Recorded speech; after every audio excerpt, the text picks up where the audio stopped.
Mais tout de suite, retrouvons Pierre Chasseresse. Salut Pierrot. Salut Malolo, comment tu vas? Moi très très bien, et toi dans ton auto? Bah oui, je voulais être raccord avec l'émission. On va vous parler de cette voiture essentielle. Tu sais Laurence, depuis ce matin, je me promène un petit peu. Et puis j'ai vu une chose, c'est quand il pleut, les déplacements, en fait c'est basique ce que je veux dire, hein, mais ils sont tous en voiture aussi.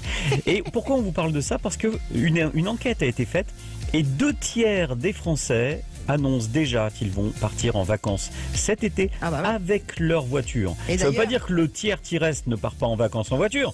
Ça veut dire qu'ils partent peut-être pas, tout court. Mais en tout cas, la voiture restera l'outil privilégié des Français. Pierre, tu l'as vu ce week-end, ça s'est confirmé au-delà même des 2/3. C'était le premier week-end de 4 jours où tout le monde a pu prendre sa voiture sans la limitation des 10 km pour pouvoir partir 4 jours.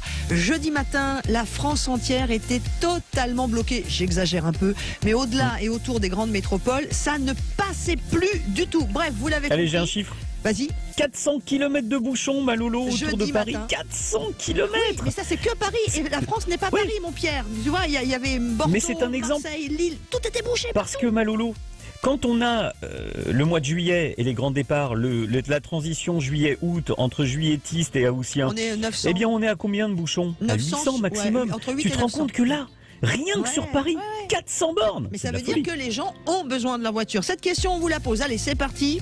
Ras-le-bol d'attaquer les voitures. Vous l'avez compris, on va parler de cette étude. 2/3 des Français ont annoncé avoir besoin de leur voiture rien que pour les vacances. Donc imaginez bien sur la vie quotidienne de tous les jours. On en parle avec vous. Et vous, pourriez-vous vous passer de votre voiture? 0826 300 300.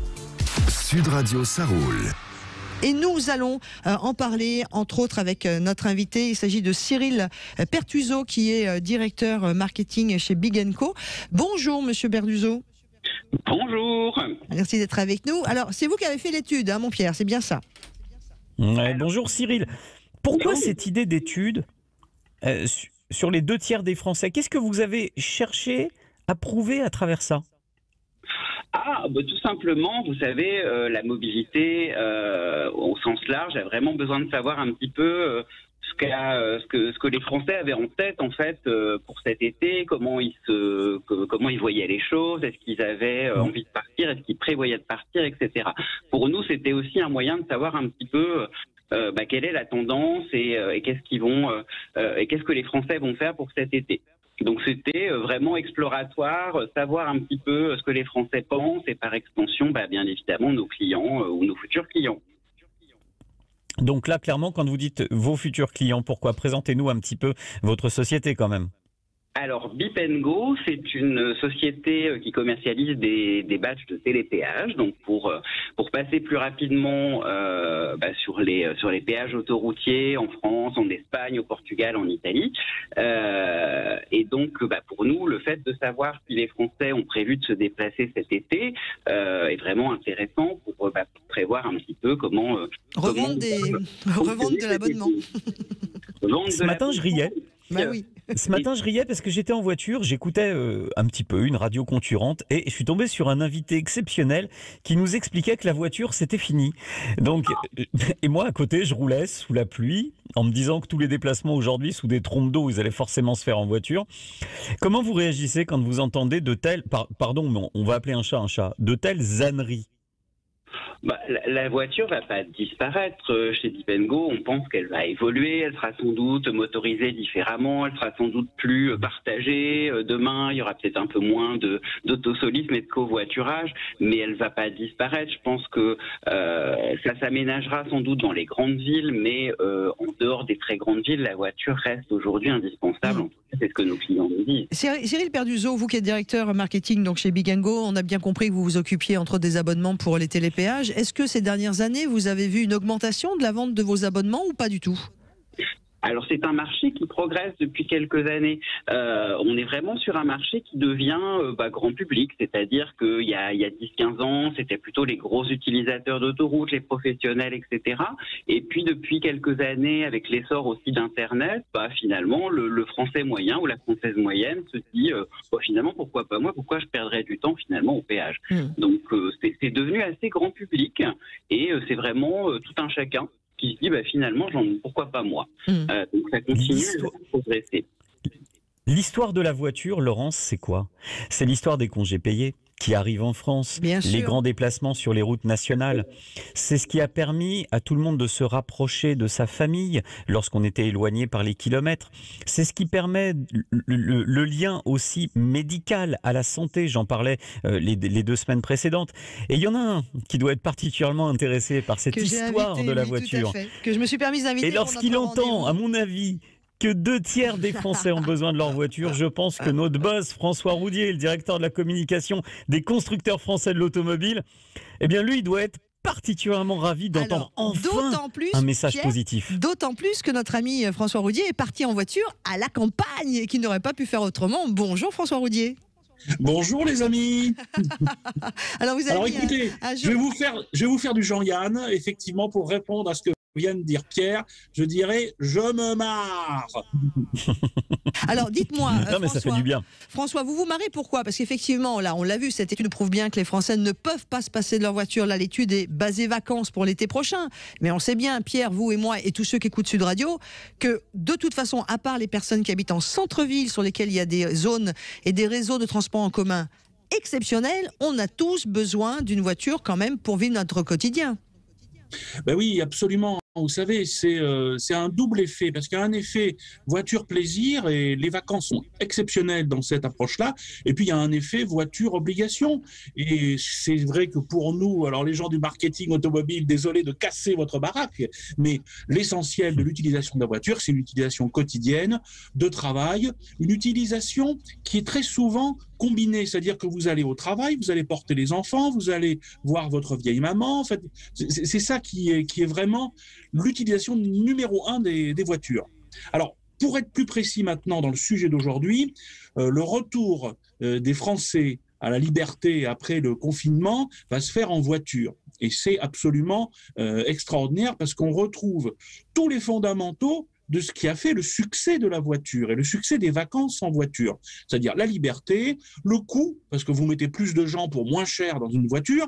Écoutez, j'ai un ami journaliste qui m'a raconté l'autre jour qu'il voulait faire un Paris-Reims en train et on lui proposait à 130 €. Alors, en voiture, ça coûte un petit peu moins cher. Ce qu'il faut comprendre, c'est que on a une image de l'automobile par rapport aux vacances qui est un petit peu fausse. Les congés payés de 1936 ne se font pas en voiture, parce que quasiment personne n'a une voiture.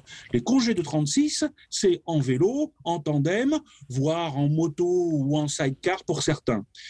L'après-guerre va commencer aussi à être très douce avec quelques voitures, mais ça reste massivement du vélo et du train aussi, et c'est dans les 30 glorieuses. C'est facile, c'est vers l'apparition de la 4 chevaux et de la démocratisation de la 2 chevaux, où là, vous allez avoir toutes ces migrations et toute cette utilisation des routes nationales pour descendre du nord au sud. Ce que je vous propose tout de suite, c'est d'accueillir Jean-Paul qui nous appelle au 0826 300 300. Waouh, Jean-Paul, ça roule. Salut Jean-Paul. Il roule. Bonjour, Bonjour, je m'arrête. Ouais, arrêtez-vous. Alors, je vous laisse le temps de vous arrêter. On va juste, effectivement. C'est bon, ça y est, vous êtes arrêté. Alors, vous, Ouais. votre avis sur le sujet du jour, puisqu'on en a vraiment ras-le-bol qu'on attaque la voiture, ce côté car bashing, alors que la dernière étude de chez Big & Co nous prouve bien que 2 Français sur 3 vont avoir besoin de leur voiture et la prendre pour partir en vacances. Et vous pourriez vous en passer de votre voiture? Ah ben non, moi j'habite à la campagne, c'est indispensable, mais après les villes, le souci c'est que les villes, la ville elle commence petite et puis elle grossit de plus en plus, donc après on fait des routes autour, on fait un périphérique, et puis ce périphérique 10 ans après il est trop petit, donc on en fait un autre. En fait, moi je crois qu'il faut diluer, il faut arrêter que les gens aillent en ville pour aller travailler, il faut diluer, il faut mettre des usines un peu partout, il faut arrêter de tout concentrer sur les villes. Parce que la ville, au début, elle est toute petite, elle grossit, et puis à un moment donné, ça va plus, quoi. Et puis, non, vous savez empêcher les gens de rouler en voiture en ville, pour moi, c'est une hérésie totale. Je crois. C'est incroyable parce que la redensification urbaine, qui est terrible, ça part du principe qu'en fait, en ville, il n'y a pas assez de monde. Eh bien, c'est le programme politique des Verts, d'ailleurs, pour être très clair. Eux, ce qu'ils veulent, c'est un maximum de gens dans les villes, et surtout pas d'entreprises qui viendraient vers les campagnes. Moi, je suis forcément en opposition totale avec ce système, puisque j'habite à la campagne, j'aime ma voiture, j'aime me déplacer en voiture, et j'apprécierais qu'on ne tue pas les campagnes, s'il vous plaît. Voilà, ça me ferait plaisir. Et puis il y a Non, mais pas beaucoup de réactions, hein, Jean-Paul, hein, sur Facebook qui vont aussi un petit peu dans votre sens. Hein. C'est qu'on a Stéphane qui nous dit les gens vont s'exiler à la campagne pour pouvoir utiliser leur voiture. Déjà avec le confinement, les gens sont sortis des villes. Donc voilà, il y a quand même un retour aussi à la campagne et donc la voiture reste indispensable. Non, et puis la qualité de vie. Ah bah ouais, c'est clair. Ça, on l'a vu quand il y a eu le télétravail, on a bien vu. C'est que les villes étaient moins chargées quand les gens travaillaient chez eux. On en a la preuve, là. On en a la preuve. Alors, qu'est-ce qu'ils nous continuent à nous voir signer plus de voitures? Non, mais on va les mettre, eux, sans voiture, on va voir ce qu'ils font. S'ils vont tenir longtemps. Donc, il faut arrêter, quoi. C'est du grand n'importe quoi, quoi. On a aussi la réaction de Kay qui dit besoin de voiture pour voyager, tout ça sur la page Facebook de Sud Radio. Vous pouvez nous retrouver également en direct. C'est évident, ne serait-ce que pour se déplacer de gare au lieu où l'on va, parce qu'après le train, il faut quand même généralement une voiture, ou même après l'aéroport. Ou alors on est riche, on y va par jet. Oui, alors ça, ce sera un autre il faut une voiture sujet. quand même. Enfin voilà, on a aussi beaucoup de réactions. Merci beaucoup Jean-Paul. De rien, bonne journée à vous. Merci, bonne journée. Journée. Pierre, dans quelques instants, on se retrouve avec François Roudier, directeur de la communication du comité des constructeurs français de l'automobile, également appelé le CCFA, qui va malheureusement, a priori, disparaître. Ça, c'est pas une bonne nouvelle. Cyril Pertuzo, directeur marketing chez Big & Co, qui a fait cette étude qui nous sert de discussion aujourd'hui. 2/3 des Français ont besoin de leur voiture et ont déclaré qu'ils allaient s'en servir, ne serait-ce que pour partir en vacances. Et vous, vous en pensez quoi? Pourriez-vous vous passer de votre véhicule? 0826 300 300. Et nous continuons jusqu'à 12h30, juste avant l'arrivée de Alain Marty et de Invino, de vous parler de ce sujet. Ça roule avec, évidemment, Pierre Chasseret, 40 millions d'automobilistes. Pierre, évidemment, l'association qui défend les automobilistes et les usagers de la route. C'est important de le repréciser. Le sujet, ce matin, suite à une étude qui a été faite par la boîte Big & Co, qui est une société spécialisée dans tout ce qui est abonnement pour l'autoroute, 2/3 des Français annoncent avoir besoin de leur voiture rien que pour partir en vacances, d'où notre sujet, Pierre. Ouais, et ce qui me tient à cœur, ce sujet tombe en plein entre le vote à l'Assemblée nationale et le vote au Sénat de ces zones à faible émission. Et je trouve ce sujet particulièrement pertinent parce qu'il marque, on va dire, la rupture qu'il y a entre ce que pensent les gens dans leur voiture aujourd'hui, qui ont besoin de leur voiture pour partir en vacances notamment, mais pour plein d'autres choses aussi, et puis les mesures politiques qui visent à exclure plus de la moitié des automobilistes français. Là, je me dis qu'il y a un souci parce qu'on fait la promotion de la voiture électrique, mais on va être clair, Lolo, nous on raconte pas n'importe quoi, on n'aime pas. Donc, la voiture électrique pour partir en vacances et faire 600 bornes, à moins que vous ayez 90 000 euros et d'acheter une Tesla, je vous le dis d'avance, bon courage. Alors on parle de voiture évidemment en général. On a une réaction sur Facebook avant de retrouver Cyril Pertuzo qui est directeur marketing chez Big & Co qui a fait cette étude. Notre ami François Roudier qui est directeur de la communication du comité des constructeurs français. Écoutez bien ce que dit Dominique sur Facebook, la page Sud Radio. Qu'en est-il du tiers restant? Puisqu'on dit bien que 2/3 des Français annoncent qu'ils ne veulent pas se passer de leur voiture pour partir en vacances. Dominique nous dit qu'en est-il du tiers restant? Il ne part pas en vacances? Il entreprend un tour du monde à bicyclette? Une traversée de la France en scooter? Est-ce que dire que 2/3 des Français ont une famille, vont en famille, etc., etc. Eh ben c'est facile à répondre. En fait, dans l'étude, et on va laisser notre ami répondre, mais moi j'ai observé qu'il n'y a que 3/4 des Français qui disaient partir en vacances en France. Donc sur 75% de ceux qui partent en vacances en France, 66%, la quasi-intégralité de ceux-là partent en voiture. Pour les autres, ils partent à l'étranger ou malheureusement, Lolo, ils ne partent pas. Cyril, que disait effectivement Cyril Pertuzo de chez Big & Co, le dernier tiers alors? Eh bien, c'est Bip & Go, hein, je reprends sur le nom, désolé. Alors en fait, ceux qui partent pas, il y a tout simplement des gens qui n'ont pas l'habitude de partir en vacances à cette période-là, et il y en a. On a uniquement 9% qui disent qu'ils ont encore des appréhensions par rapport à la crise sanitaire. Donc c'est une bonne nouvelle. Ça veut dire que tout ça commence un petit peu à disparaître. Et puis il y a tout simplement encore des gens qui nous disent qu'ils ne savent pas. On a fait l'étude tout début mai. Il y a des gens qui n'étaient pas encore tout à fait positionnés. La bonne nouvelle, je trouve, en début mai, c'est que la plupart des gens nous ont dit ça y est, c'est bon. Enfin, on a décidé. 30% d'entre eux ont même réservé, de ceux qui déclarent avoir partir en vacances. Donc c'est plutôt intéressant et dynamique aussi pour le marché alors de la voiture, vous en parlez, mais aussi du tourisme. Enfin voilà, l'été risque d'être touristique et tant mieux pour beaucoup de gens. François, Est-ce que tu es d'accord avec ce constat des 9 Français sur 10 qui utilisent leur voiture et qui sont peut-être en opposition parce qu'ils ne le savent pas sur ces zones à faible émission? C'est quand même problématique. Bien sûr, ça lance la voiture électrique chez les constructeurs français. On est d'accord, c'est une super voiture urbaine, la voiture électrique. Mais pour partir en vacances, on ne fait pas 800 bornes. Hein. François Roudy, on a perdu François, on a plus. Avec des petites voitures électriques. Donc on a une opposition certes, mais je crois que ce qui a été abordé, ce qui est très grave actuellement, c'est ce qui se passe dans les centres-villes. En fait, la crise, elle n'est pas tellement du côté de la périphérie, du côté de la campagne, la crise de mobilité, la crise même économique, elle va être dans les centres-villes. Nos centres-villes sont en train de s'effondrer. Alors certes, vous avez quelques zones touristiques qui marchaient bien quand il y avait des touristes, c'est-à-dire pas l'année dernière et pas cette année, des zones piétonnières. Mais on voit dans nos centres-villes une disparition des commerces, une disparition de la mobilité. Finalement, les centres-villes n'intéressent plus personne. Et lorsque vous regardez de plus ce qui se passe sur l'immobilier à l'intérieur des centres-villes, c'est que personne ne veut revenir habiter dans 50 mètres carrés en centre-ville. Donc, on a deux mondes. Un monde qui vit avec sa voiture, avec ses voitures. N'oubliez pas que les ménages sont multimotorisés en France. Un monde qui vit avec ses voitures, pas forcément en centre-ville, mais qui met plus les pieds en centre-ville. Donc, les zones de faible émission, elles risquent d'être appliquées et finalement, ça se passera bien puisque de toute façon, plus personne n'ira en ville.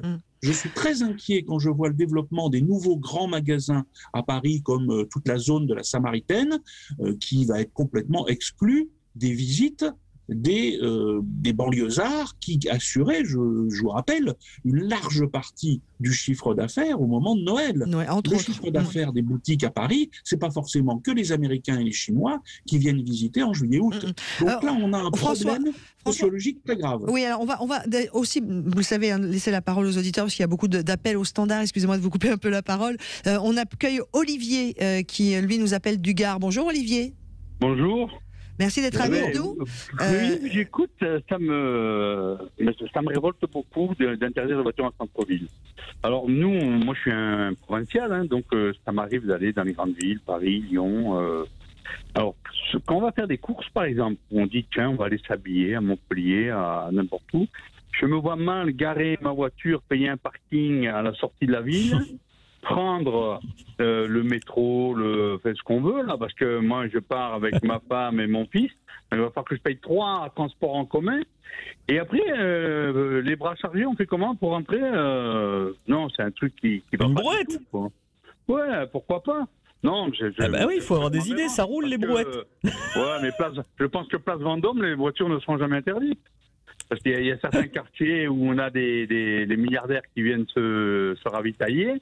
Ça ne sera jamais interdit à la circulation. Donc, aussi, on interdit, on place des dérogations. Vous connaissez la dérogation ? Voilà, ouais.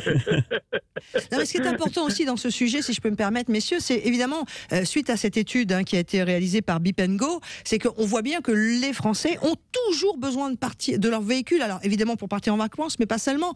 Et nous, ce qu'on voulait pointer du doigt avec Pierre, c'est qu'on en a marre du car bashing, que ce soit en centre-ville ou ailleurs.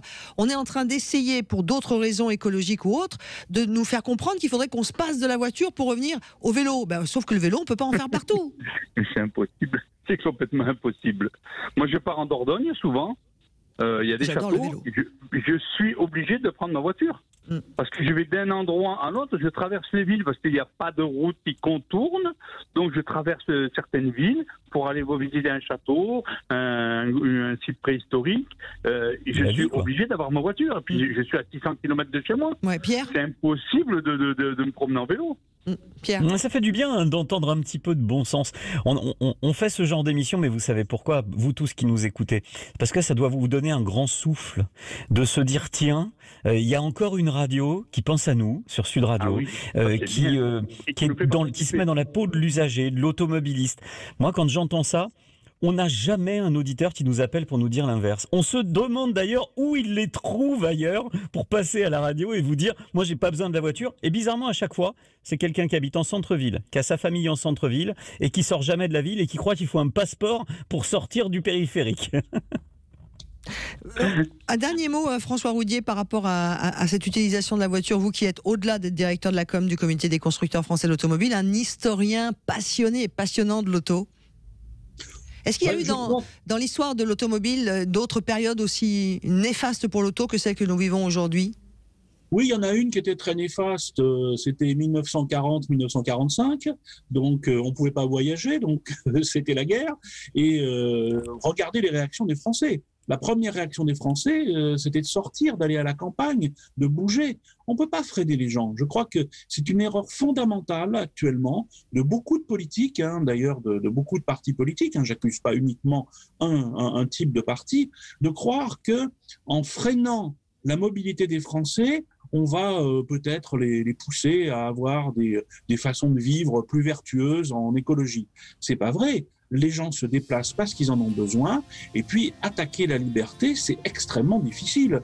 Et il faut au plus se rendre compte qu'actuellement, on a vécu une période terrible avec ce confinement. On a été enfermés. Donc, c'est au moment où on va se libérer qu'on va vous dire, non, maintenant, vous n'avez plus le droit d'aller en voiture en ville parce que vous êtes pauvre et vous avez une vieille voiture, donc restez plutôt avec vos pauvres dehors. Politiquement, c'est suicidaire. Donc, il faut bien comprendre que la racine même du peuple français, c'est de bouger. On bouge avec n'importe quoi, à pied, en vélo, en voiture. Et là, je crois que nos politiques doivent faire très, très, très attention. Pierre, le mot de la fin ? Moi, j'entends beaucoup en ce moment, Malolo, François, que le thème de la présidentielle, ce sera la sécurité. Et tout le monde en parle. Tous les médias en parlent. Alors oui, la sécurité, ça sera forcément un débat.